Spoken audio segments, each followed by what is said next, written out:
بسم الله الرحمن الرحيم والحمد لله رب العالمين والصلاة والسلام على رسول الله وعلى آله وصحبه أجمعين وبعد.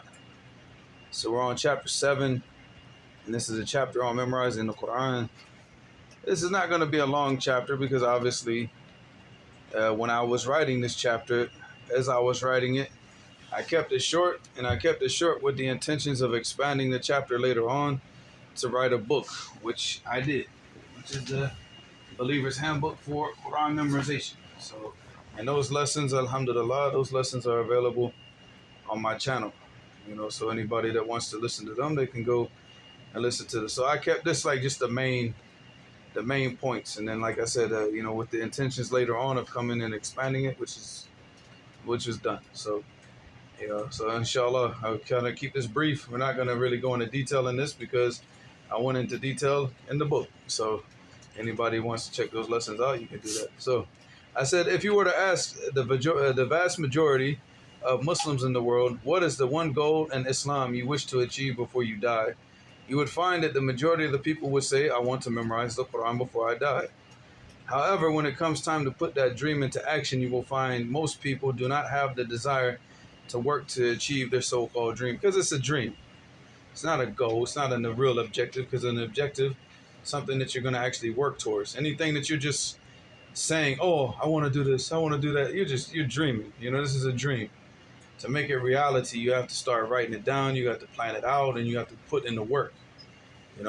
Some people, they do actually write it down and plan it out, but then they get so entranced in the planning, they never get started. Because and by the time they get the plan done, they're like, oh, no, I should do it like this. Oh, because they're always trying to adjust it and adjust it until they create the perfect plan, because he can't start until he has the perfect plan. And no, you start, and the best thing with anything is like you have a goal to memorize the Quran. So what do? You start memorizing the Quran. And then you start to course adjust as you say, okay, well, maybe it'd be better if I did it like, you get advice from people and things like that, and you start to make adjustments as you're doing it. But a lot of people, they get caught up in the planning stage. A lot of the people, they get caught up in the dreaming stage, the dreaming stage of just like, oh, one day I'm going to memorize the Quran. What do you want, man? Well, one thing I used to do was I would get started. I would get at the beginning of the execution. I would start doing it, and then I would be like, "Oh, I made a mistake. I gotta start over." Go into that constantly. Yeah. And it's a lot of people, they just make a mistake by just jumping all over the place, and not following like a set plan. Because whenever you memorize the Quran, you need to make a choice. You have 3 choices of how you're going to memorize. Either one, you're going to start with Juz Amma and work all the way down. Or 2, you're going to start with Surah Al-Baqarah and work all the way up. Or the third choice, which is what I've seen that they do in like Indonesia and places like that, is they'll memorize the last 5 Juz of the Quran, and then they'll go to Surah Al-Baqarah, then they'll come all the way up. Something like that. Because obviously, if you start with Surah Al-Baqarah, it doesn't make sense. And I used to get on the brothers in Jacksonville because that's what they were doing. They were memorizing Surah Al-Baqarah. I was like, Akhi, if I recite a surah in Juz Amma, you can't correct me if I make a mistake, because you're only memorizing Surah Al-Baqarah. So if you are going to memorize from the beginning, at least memorize the last 3 to 5 Juz. And then go and come all the way up, because you need to have something that you could recite in the salat. Yeah. You're not going to just sit there. I remember one time we had an imam in Riyadh, and this imam, akhi, every single salat, he recited from Surah Al-Baqarah or Surah Ali Imran. I think these are the only 2 surahs that he memorized. And I'm talking about Fajr, Maghrib, Isha. Maghrib, he would recite something short, like, something from Juz Amma. And then Isha, he would recite from Surah Al-Baqarah or Surah Ali Imran. Every salat. And then finally, they literally, I'm not joking, like the people at the masjid came up to me and they said, will you be the imam, please? It's like, no, I'm not going to be the imam. Never. It's like, this is Saturday, okay? You got to have just can't go up there and just start leading the salat and everything. No, I was like, it's not going to work. But because this guy, he just kept reciting the same thing, and it was the same pages. And I mean, you could hear me in the salat do like this. Like, is he gonna recite something else? Like, come on, dude. I love Surah Al-Baqarah, but is that all you got? Is that all you did all those years in the university?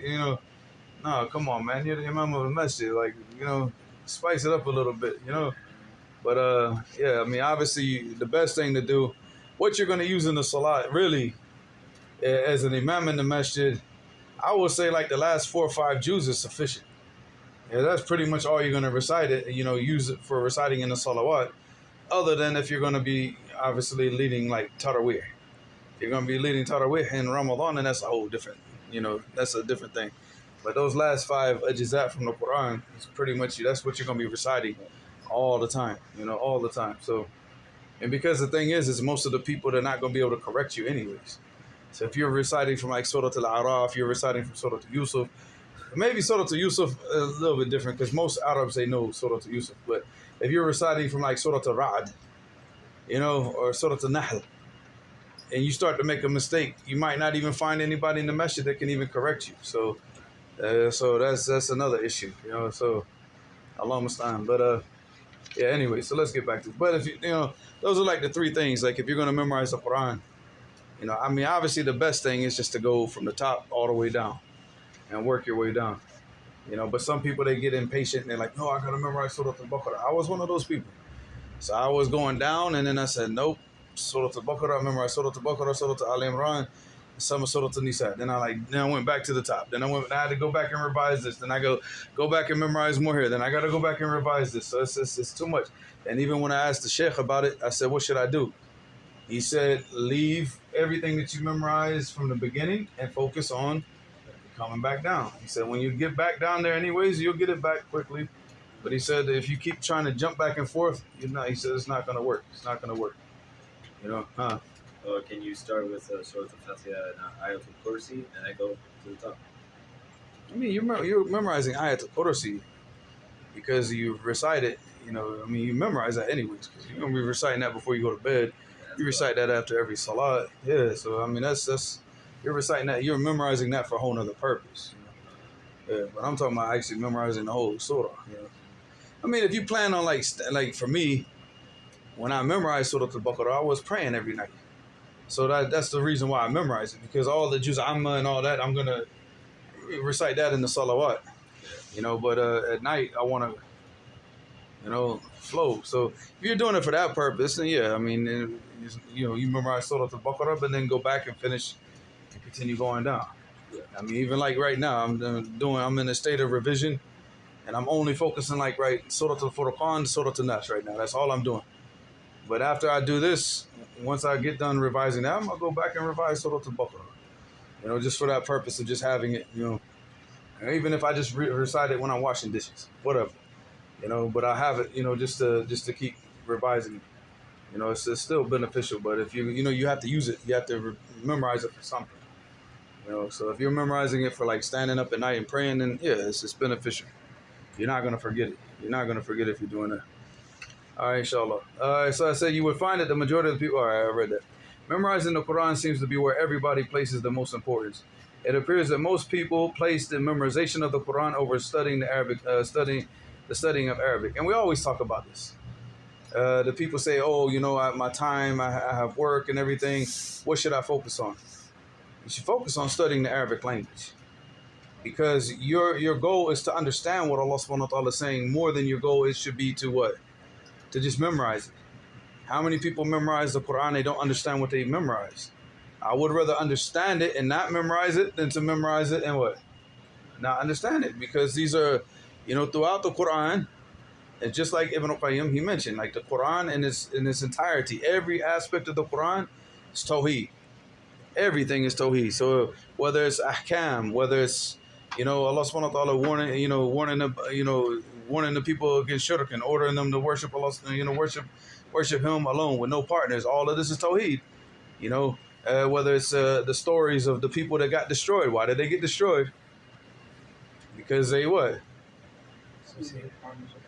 Because they didn't have the Tawheed, right?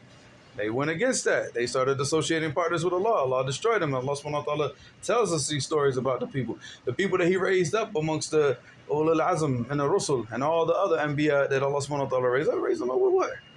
With Tawheed. So every aspect of the Quran is Tawheed, it's awamir, it's nawahi, it's things that we need to understand as Muslims. Not just to memorize it, just to say I memorize the Quran. If you memorize the Quran and you don't understand it, akhi, that's not something to brag about. But a person who actually sits down and reads the tafsir and, first off studies the Arabic language, then goes through the tafsir of the Salaf, and he understands the Quran the way that they understood it, that's something that I wouldn't say something to brag about, because you should never be bragging, but it's something to be truly, truly grateful for. This is a huge blessing. Much more, look at Sheikh Mubil, rahimahullah, and look what he was able to do with the da'wah. Sheikh Mubil, rahimahullah, never finished the memorization of the Quran. He had been in the Maracas of Tahfiz, but when he went back to Saudi Arabia the second time, before he went into the university, he was working as a hadis. He was working as like a guard in the buildings in Saudi Arabia. And then once they opened up the university, he entered into the university, and he started. And once he at that time he had already studied with the Shia. He studied. He didn't study with them because he wanted to. They made him, they put him in the schools because they wanted to keep him silent. So he knew that everything that they taught was batil. So he started studying Nahu with them. And what he did is he pretended that he didn't understand anything, and he ended up studying like Qatar al-Nada maybe 6 or 7 times. Because every time he would study, he'd be like, no, I didn't understand it. Let's do it again. So that's how he became so strong in Nahu, because he understood it. But he pretended like he didn't, so they would just keep teaching him Nahu, and they wouldn't teach him all the other stuff. So by the time he had finished that, he went to Sardiya, and he used to help the students out, his classmates. He used to teach them and help them with Nahu. That was the thing that he helped them with. But he got busy with Ilm al-Hadith. And he said, basically, once he got busy with Ilm al-Hadith, that's it. It's game over. It just took up his whole life, So he never got the chance, but he always read the Quran. So if you listen to any of the Durus of Sheikh Mubil, and even the students that sat with Sheikh Mubil for years will tell you, nobody would ever believe that he didn't memorize the Quran, because he had the ability to just come out with ayat while he was teaching for dalil. He would just come with ayat from the Quran that you would never think that but he understood it. Years and years and years of going through tafsir Ibn Kathir. In fact, it was him. He put together the tahqiq of tafsir Ibn Kathir, but I don't think it was finished by the time that he had died, rahimahullah. But they were all the students. He got all different students together in different parts of tafsir Ibn Kathir to do the whole tahqiq of tafsir Ibn Kathir, to go through all the hadith and to show the people which hadith are authentic and which are not. So it was but like I said, he didn't. I believe he died, Allah yarhamu, before they finished it, and I think they finished it after. So it wasn't really done the way that it should have been done. So it's not, Allah Mustaan.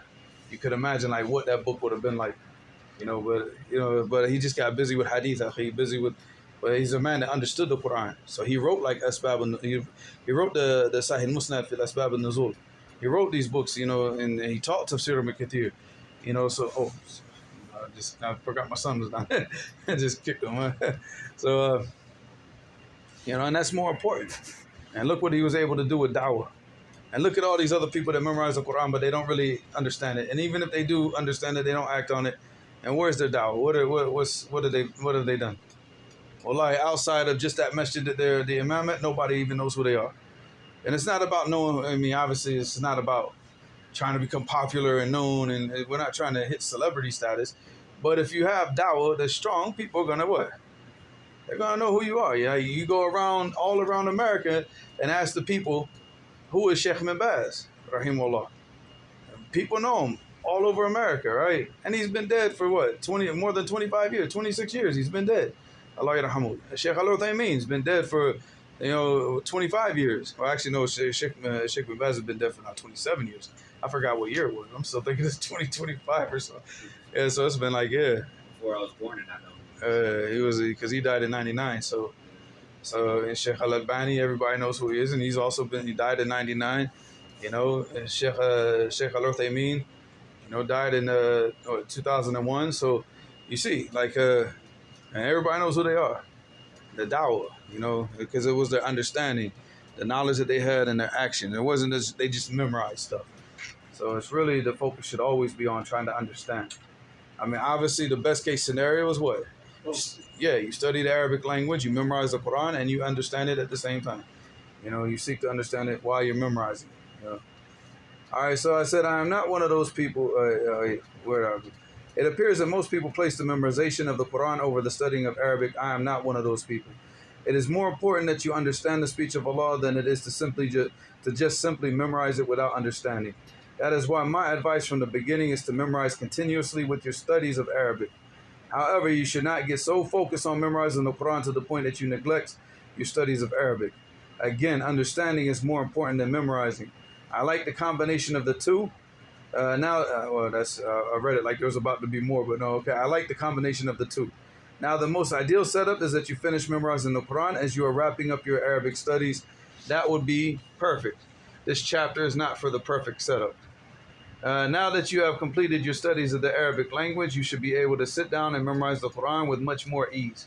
Throughout the different phases of studying Arabic, you should have been able to memorize at least 10 parts from the Quran.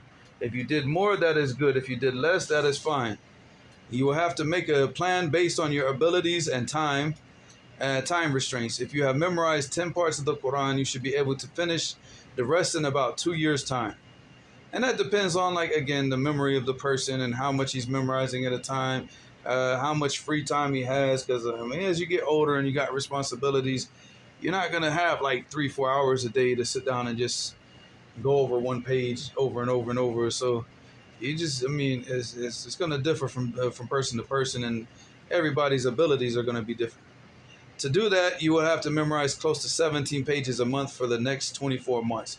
That is very feasible. It's more feasible, again, for somebody that, younger, even a younger guy that doesn't know Arabic, but has more free time. And because when you're younger, you don't have a lot of stress, you're not thinking about bills and feeding kids and paying rent. And, so it's a lot easier to memorize. And when you're trying to memorize the Quran with all the other stuff that's going on and your thought process every single day, it's not getting the full attention. So 17 pages is going to be a lot for a person a month, for a person that has those types of responsibilities. So again, it's don't take this as this is what it, if you can't do it like this, then you shouldn't. No, if you only memorize 5 pages a month, all right, so what? That's 60 pages a year. All right, and then you end up finishing the Quran in 10 years. Yeah, what's the problem?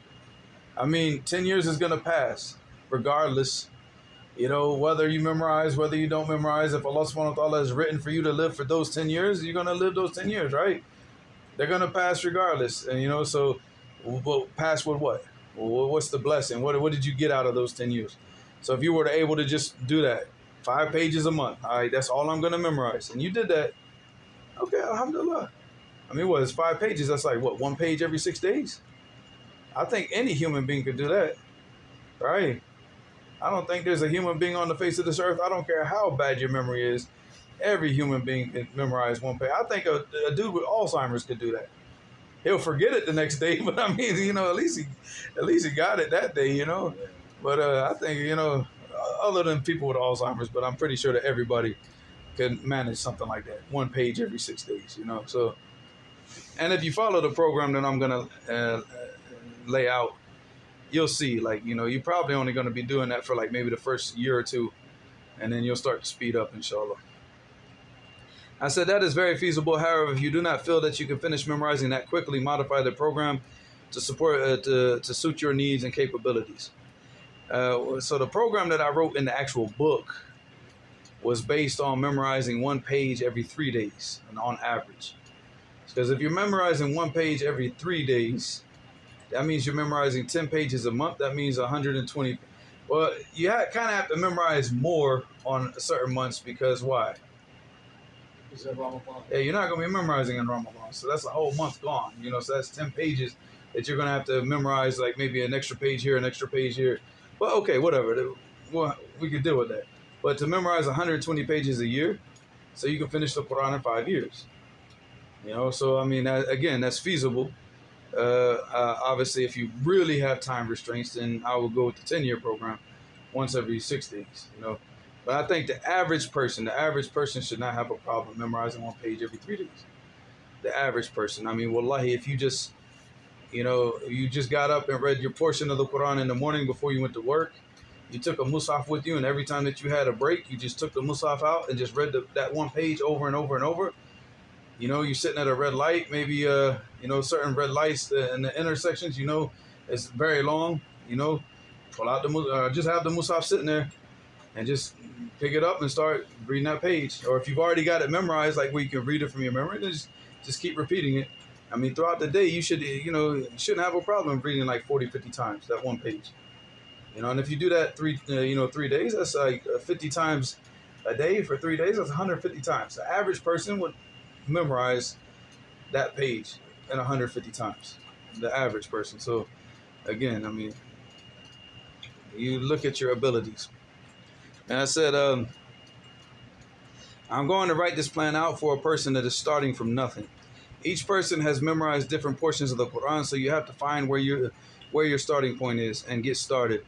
In making a plan for your memorizing of the Quran, you have to focus on 4 components that are essential to your plan, and they are reading the Quran, memorizing the Quran, revising what you have memorized from the Quran, listening to the Quran. Each of these will be dealt with one by one, inshallah.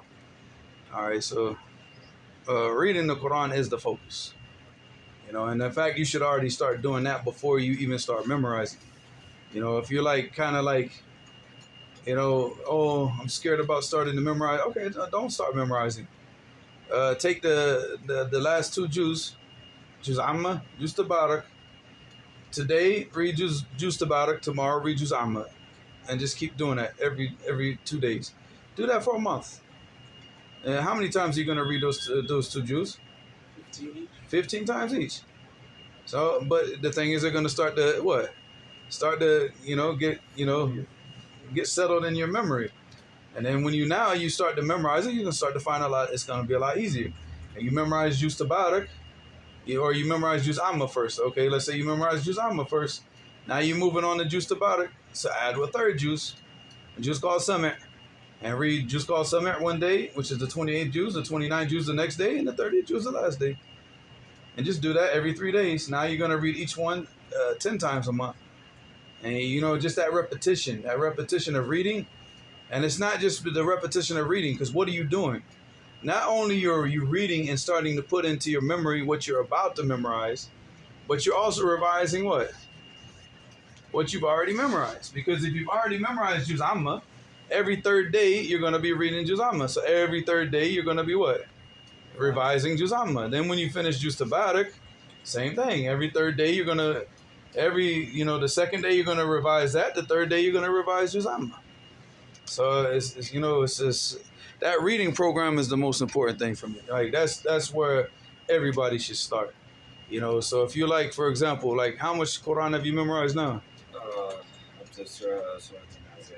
But how much do you read every day? I try to read around a hit every day at least. Yeah, because if you just right now, you can go online, and they sell the individual juz, and the bigger ones. I think my son has them lying around, but you can get the 27th, 28th, 29th, and the 30th juz.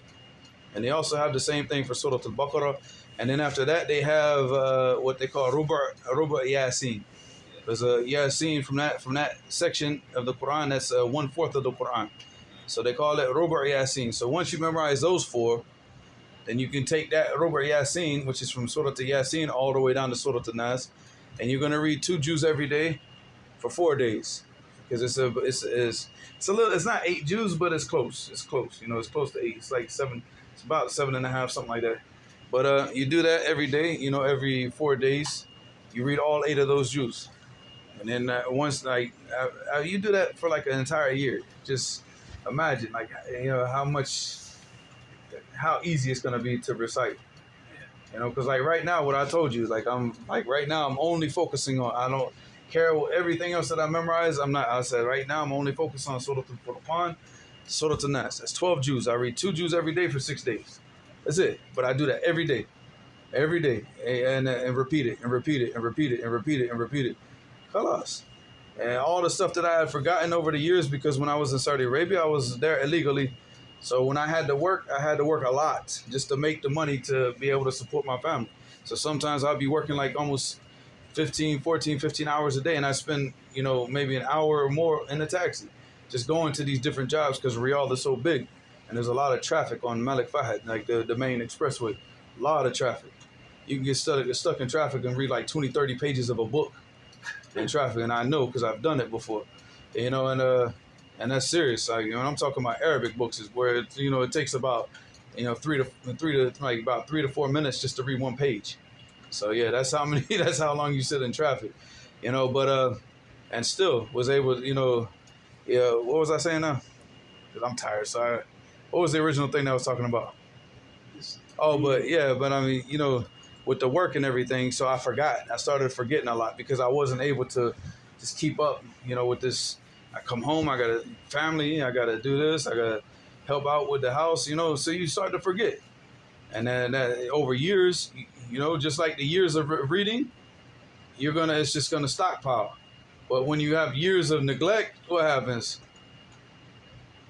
It's just almost like you're going back and redoing it all over again. Like Surat al-Hadid, it was almost like every time that I tried to read Surat al-Hadid from memory, when I started doing this, every time that I was reading Surat al-Hadid from memory, I'd go off and start reading another surah. I'd be on Surat al-Anfal or some, where am I now? I had to keep going back and looking back and go and repeating the page all over again. Because I'm gone. I hit one word and it reminded me of another surah, gone. Because of the neglect. So you have but just like that neglect can stockpile over time and you forget. The same thing if you do the opposite.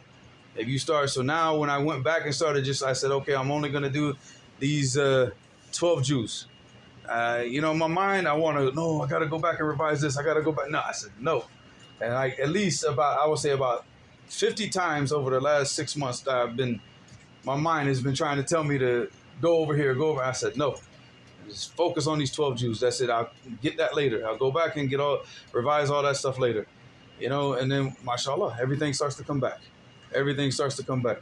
So if you just did that from the start and just, went through the whole Musaf like that, you'd be surprised, how much that you read. And you'll start to read you'll start to read from your memory things that you haven't even memorized yet, just from the repetition of just reading over and over. So the same thing like when we sit in Ramadan, we read through the whole Musaf, then we read through the whole Musaf, and you're sitting there, you're being like maybe Surah Al-Ma'idah, Surah Al-An'am, something that you haven't memorized before, and you start saying things from memory. Because you know it, you even know the next ayat. It's already in your head. Like, what's the next ayat? It's already popping in your head just from the repetition, huh? Yeah, that was like me with Surah Al-Maryam and Surah Al-Taha. Oh, you read them so much. Yeah, I would listen to it in my security card. Okay, yeah. I mean, that's another thing about the listening, but we'll get into that, inshallah, in the later classes, inshallah.